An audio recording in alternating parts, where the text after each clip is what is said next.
Hi hello నమస్తే welcome to our channel Revanshi kitchen and vlogs. ఎప్పుడు అరటికాయతోటి రెగ్యులర్గా చేసుకునే వేపుడు కాకుండా ఈ వీడియోలో చూపించే విధంగా ఒకసారి ట్రై చేసి చూడండి, చాలా బాగుంటుంది. అంతేకాకుండా చాలా త్వరగా అయిపోయే రెసిపీ అనమాట. ఇంకా లేట్ చేయకుండా ప్రాసెస్ చూసేద్దాము. ఈ అరటికాయ వేపుడుని చేసుకోవడానికి ముందుగా అయితే అరటికాయలని బాగా కడిగేసుకొని చెక్కు తీసేసుకొని ఈ విధంగా చిన్న ముక్కలుగా కట్ చేసుకొని పక్కన పెట్టుకుందాము. ఇప్పుడు ఒక మిక్సీ జార్ తీసుకొని అందులో కారానికి సరిపడా పచ్చిమిర్చి వేసుకొని అలాగే ఒక పెద్ద గడ్డ వెల్లుల్లి రెబ్బల్ని కూడా పొట్టుతో సహా వేసుకొని ఈ విధంగా కచ్చాపచ్చిగా గ్రైండ్ చేసుకోవాలి.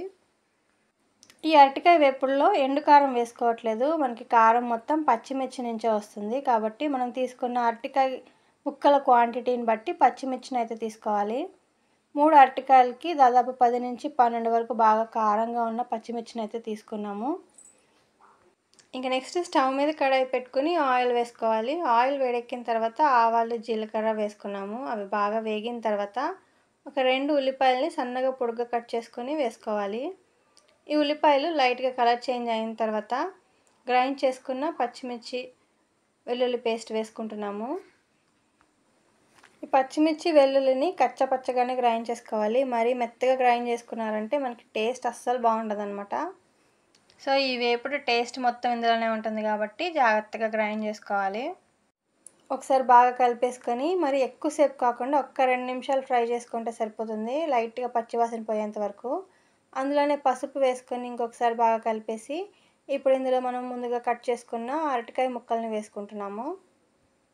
మొత్తం కలిసేలాగా ఒకసారి బాగా కలిపేసుకొని ఈ స్టేజ్లోనే ఉప్పు సరిపడినంత వేసుకోవాలి. అరటికాయ గిన్నెకి తొందరగా అడుగు పట్టేస్తూ ఉంటుంది, అలా కాకుండా మొదలు కలుపుకుంటూ మాడిపోకుండా జాగ్రత్తగా అరటికాయని ఫ్రై చేసుకోవాలి.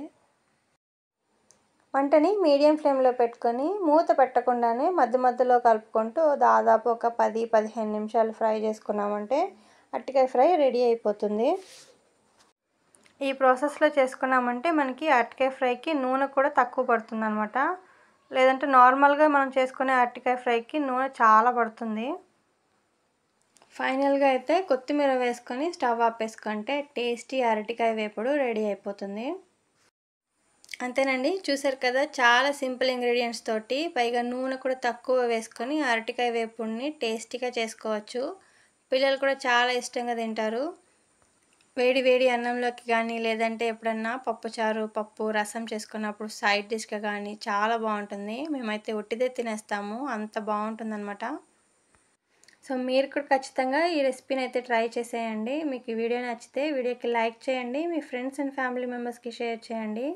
అలాగే ఎటువంటి రెసిపీస్ కోసం please subscribe my channel Revanshi kitchen and vlogs. Thanks for watching.